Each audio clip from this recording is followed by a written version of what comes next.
Okay, good morning, everyone. Thank you so much for coming. What a great conference, huh? The keynote's just unbelievable. Mike Bland yesterday, all of them this morning, just so impressive.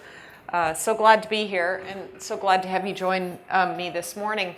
So my talk this morning is on me being a developer and learning about ops.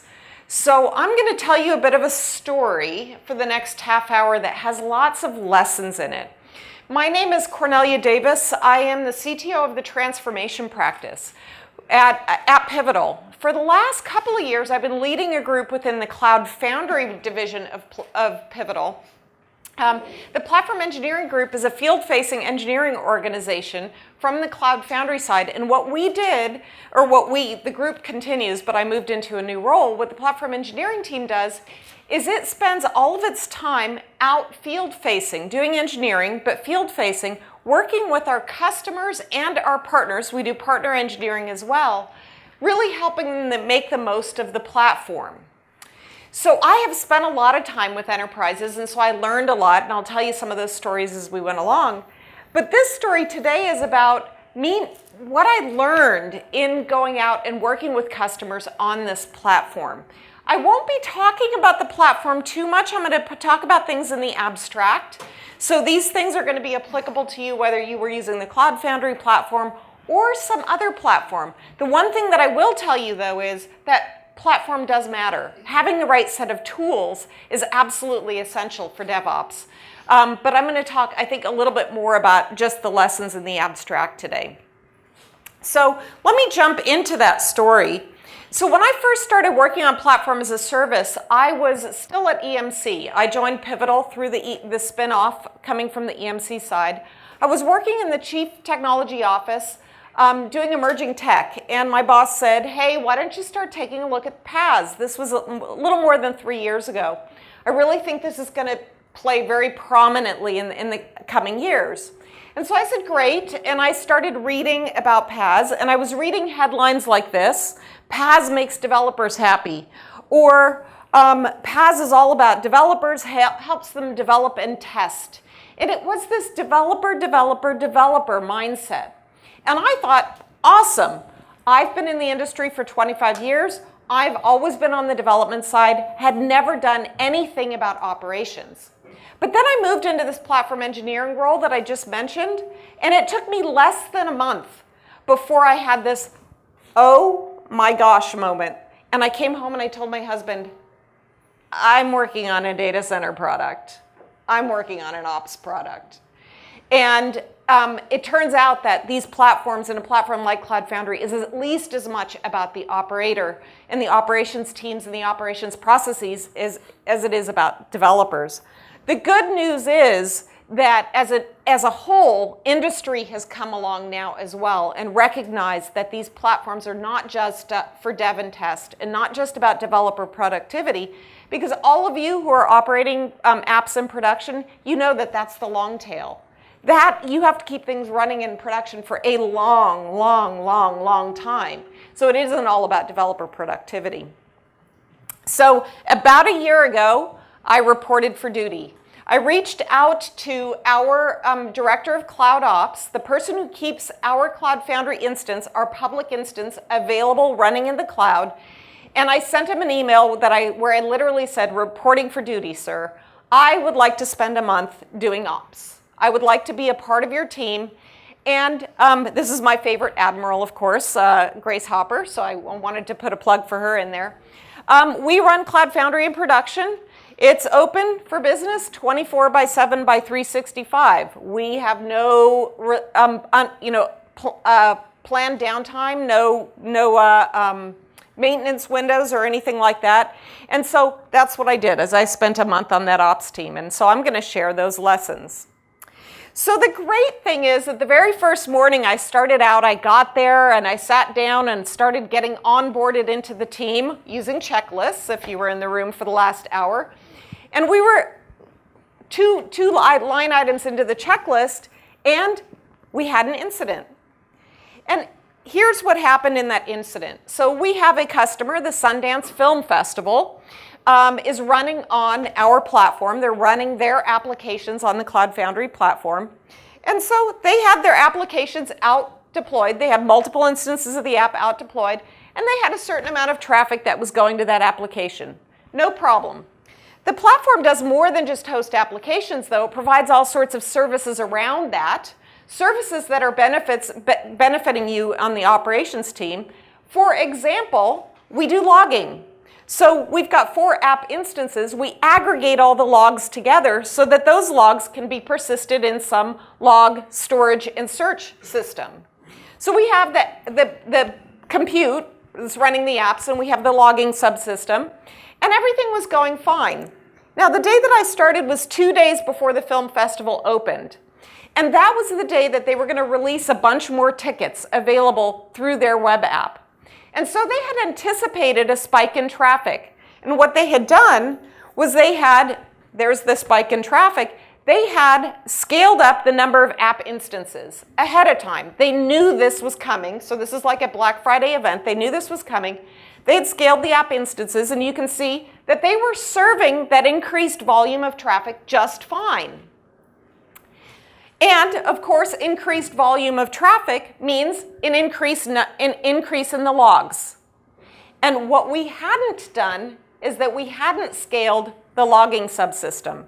So there was still a little bit of those log processing could only do so much. So they were still sending data out in persisting logs, but a whole bunch of logs were going to dev null.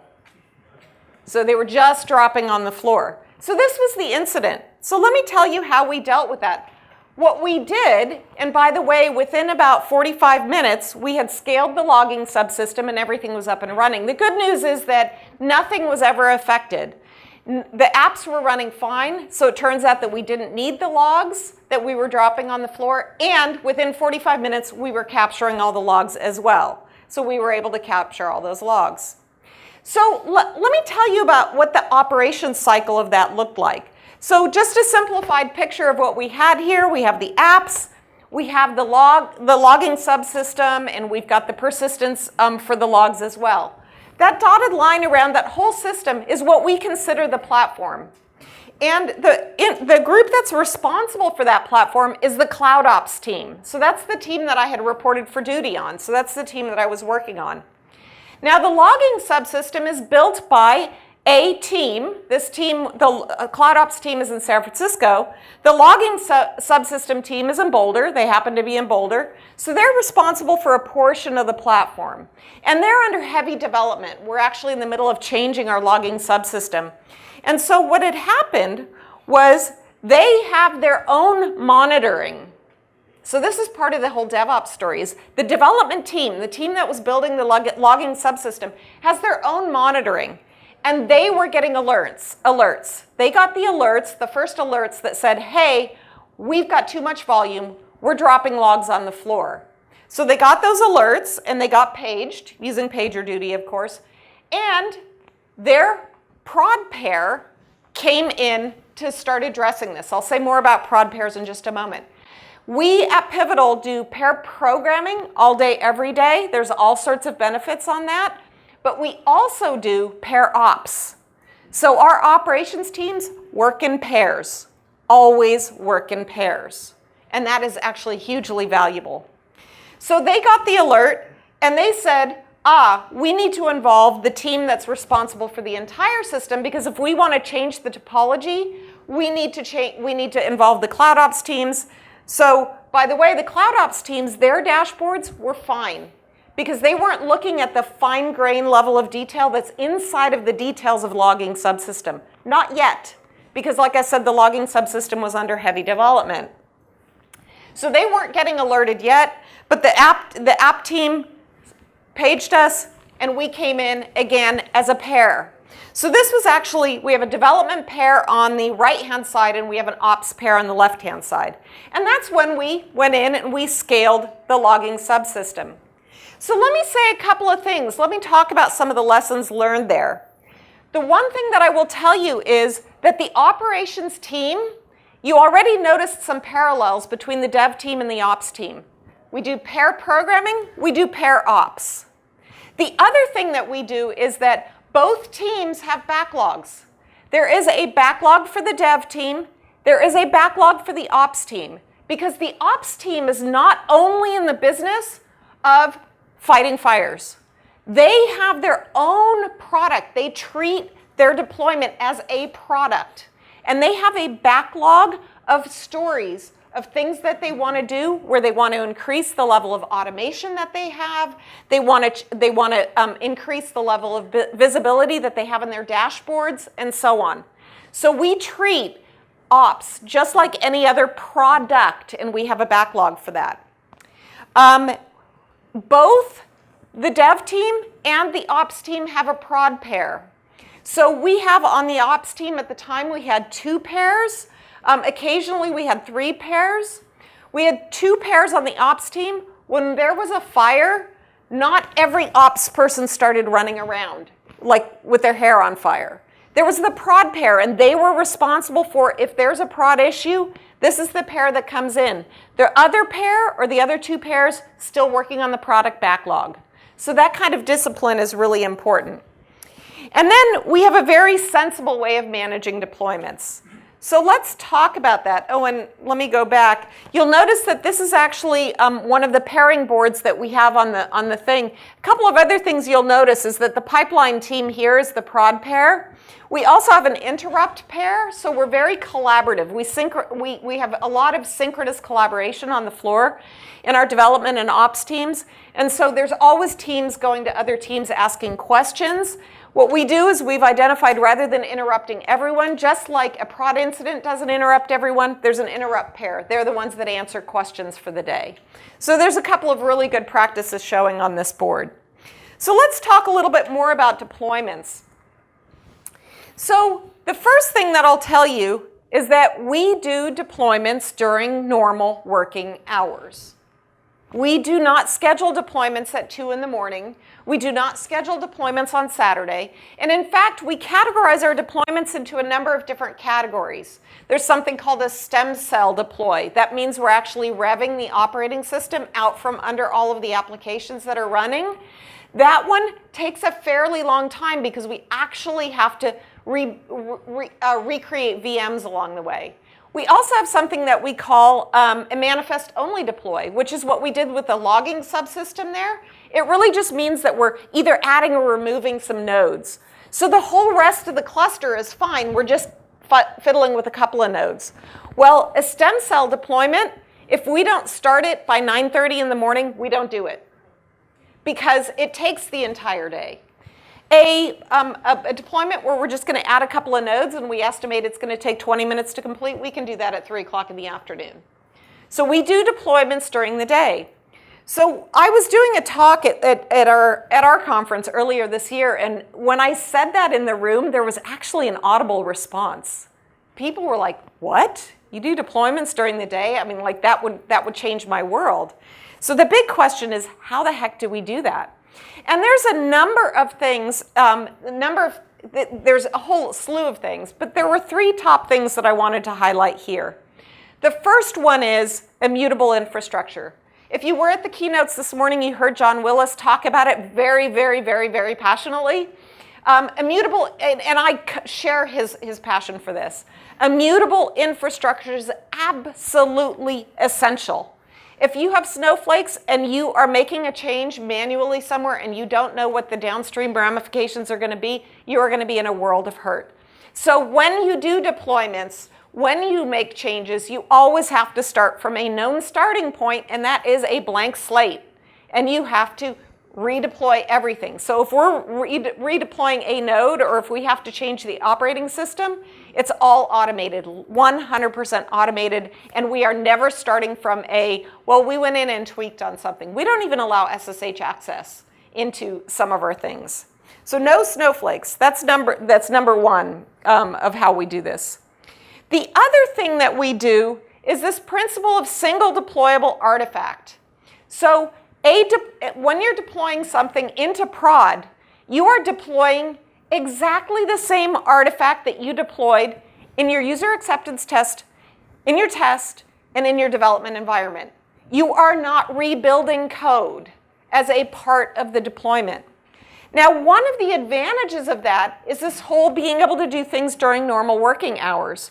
What you see here on the left-hand side of the screen, right-hand side of the screen, sorry, right-hand side of the screen is a very simplified version of one of our pipelines. So we have a number of different subsystems within the platform, and each one of those subsystems has their own acceptance environment, Dijon and Tabasco. It depends, we use sauce names. The spicier the sauce, the further away from prod it is, the more well, spicy it's going to be. And as you move all the way up to prod A1, and then we actually have a catch-up somewhere, which is, well, I'm not showing in this particular slide. But the interesting thing here is that as things move through this pipeline, you can see that, I'm going to step out of the screen for just a moment here. Over here at A1, you can see that A1 is pre-prod, that's the staging environment, but A1 and prod share something that we call the shared package cache. So when things are moving through the development pipeline and we get to A1, we build all of the things that are going to go onto the prod VMs, and we put them in the shared package cache so that when I do the deploy, and by the way, that takes a while because doing all those compiles takes a while, but when we get to prod then, prod is going to do exactly the same thing. It's going to say, do I need to compile this? And it's going to answer that question based on whether it's already been compiled. And it does that all with SHAs. So it takes a look at the GitHub SHAs and it says, if the SHA matches, well, and it doesn't actually, it actually calculates the SHAs and says, hey, if the SHA matches something that's in the shared package cache, it's already been compiled and I can just deploy that. So that's a specific technique that allows us to go much, much faster in prod. Single deployable artifact. Another thing that is hugely valuable for serving this is that we have declarative deployments. We don't do Puppet and Chef. What you do in our platform is we say, here, this is what we want the topology to look like. System, make it so. And our platform is designed to allow that. It allows you to say, hey, I want a topology with 2 logging servers, or I want a topology with 4 logging servers. So remember when I said within 45 minutes we had this thing back up and running? Because the only thing we needed to do was we needed to go into a manifest and say, I don't want 2, I want 4. And actually what we did, the only reason it took 45 minutes was that we started with 2 and we said, let's try 3. And we were still dropping a few logs, so then we said, let's try 4, and then we were fine. So order of magnitude, a little bit different, but that shows the purpose. So having a system that's designed that way, that's designed to allow you to just declare your topology and then have the system make it so, really reduces that burden. Our director of Cloud Ops says he wants you to set up an environment. You have to set up your operations environment so that if you get paged at 2 in the morning after you've just come in from being at a bar, that you can still do your job. You don't want to make it super hard to do your job. And so the platform and everything that you have around there needs to support those operational capabilities. All right, so let me talk a little bit more about that single deployable artifact. I'm talking about, so far I've been talking about, the application I've been talking about has been the platform itself. Our platform in particular is there to allow application developers to write and run their code on that platform. So I'm going to start shifting from the application being the platform to the applications that are running on the platform and talk about a few lessons there because I think that they're very, very key and they came out through the experiences that I had in that month as well. So let me talk a little bit more about that single deployable artifact. So I already said you have a single deployable artifact, you build it once, and it moves through your entire development lifecycle. Dev, test, user acceptance test, and deployed into prod. Single deployable artifact. Now, there's an important part of that, and that is that your environments don't in fact look identical. In Dev, My customer database might not be a database at all. It might just be a mock. And when I get to test, I actually have a version of my customer database that is the entire customer database, but it's been cleansed of personally identifiable information. And then when I get to prod, I have another environment. Other things are going to change. Some network settings are going to change. There's going to be some differences. So how do you do this single deployable artifact all the way through the lifecycle? And what you need there is you need an explicit layer of abstraction that's in the business of abstracting away environment configurations so that your single deployable artifact can just reference those environment configurations as it moves through the pipeline. Now, this lesson came out for me during my 1 month on ops in that our platform, I'm used to this. I've been working on this platform. This is like motherhood and apple pie. I sometimes say that this whole ops story is kind of great because sometimes it's a benefit to be clueless. And I didn't come into my month at ops with any preconceived notions of what might happen. So I came in with this like, teach me, completely open-minded thing. Well, I also, having had this background of, of course, you're going to have this layer of abstraction that's going to allow you to have this continuous deployment, this model for continuous deployment. Well, it turns out that our monitoring subsystem doesn't have that.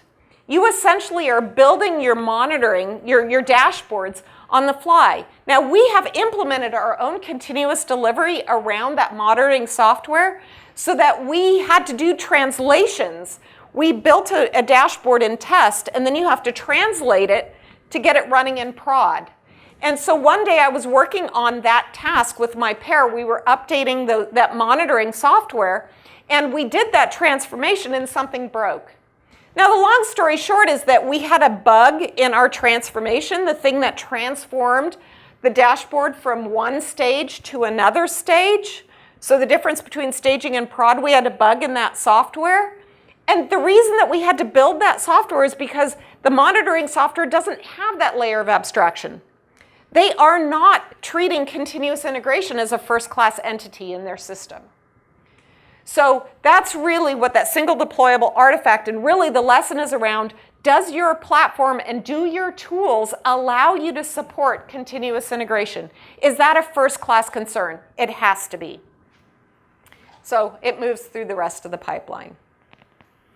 All right, so let's come back to dev and ops responsibilities for just a moment. We talked about that in the very first story where we had the dev team that was responsible for the logging subsystem. We had the ops team that was responsible for the entire deployment. So let me tell you another story. So we have this picture, and actually let me go back. If you remember this picture, going back, there we go, one more. So this was the picture that we had there. It turns out that those applications themselves are actually running inside of containers. They're not running inside of Docker containers, but they're running, well, actually there's no such thing as really a Docker container. There's Docker images, but they're running inside of Linux containers, just like Docker images do. So we have a multitude of applications that are running on a VM, and we have a whole bunch of VMs that are running applications. So we have the big boxes are a whole bunch of VMs that are running applications, and the little boxes are the applications that are running on those VMs inside of Linux containers. So this story came out of a day where we were going to do a prod deploy. And I was so excited. I even tweeted, hey, I'm going to do a prod deploy today. I'm so excited. And somebody replied to my tweet and said, hey, with Cloud Foundry, isn't that supposed to be in, like a yawn? And I said, actually, so 3 hours later, I was like, actually, I'm really quite bored because there's nothing happening here. But I did say to my prod pair that morning when we started, I said, oh, I hope something goes wrong. And he was like, no! And I said, really? Because I want to learn. And I got my wish. And you'll see, I swear it's because I asked, because you'll see how odd it would be that this type of failure would happen on that day. But let me tell you about that failure. So we were going through and we were updating each one of these VMs. And we do so with a canary-style rolling upgrade. Zero downtime, we don't bring them all down at the same time. And we have, I don't know, 200 or so of these VMs. These VMs have the name of runner. So we were marching along and we were watching and we were updating. We updated a VM, we updated a runner, we updated another runner. And you can see these are actually from the logs. It took about a minute for each one of those, a minute to update each one of these VMs. And we updated a bunch of runners. And remember that thing I said about immutable infrastructure? If one of them works, they should all work. If you remember your proofs, I think it's induction, where you prove it for the base case, you prove it for n, and if it's going to work for n, then you prove that it works for n plus 1. That means it works for everything. That should have worked. And what ended up happening is that on number 96, it failed. The update failed. But wait a minute, we're starting from scratch. What the heck happened? What failed? Why did it fail? And here's what happened. Each one of those virtual machines is running a multitude of processes. And I'm only identifying two of the processes here. One's called the Bosch agent, one's called the directory server. It really doesn't matter what those are. But what ended up happening was we took a look at one of the healthy VMs, and we took a look at the one that failed. And we took a look at the ports that those processes were using. Now, the Bosch agent on the left-hand side gets a port dynamically assigned, and the directory server gets a port statically assigned. It was defined in the manifest. It was statically defined. On the healthy DEA, we had 35560, and the statically defined one was 34567. 34567, that's what somebody picked, right? 34567. And on the unhealthy one, the Bosch agent, which gets a dynamically assigned port, had port 34567. So when the directory server came up, it couldn't use that port. So we scratched our heads and said, well, gosh, what's going on here?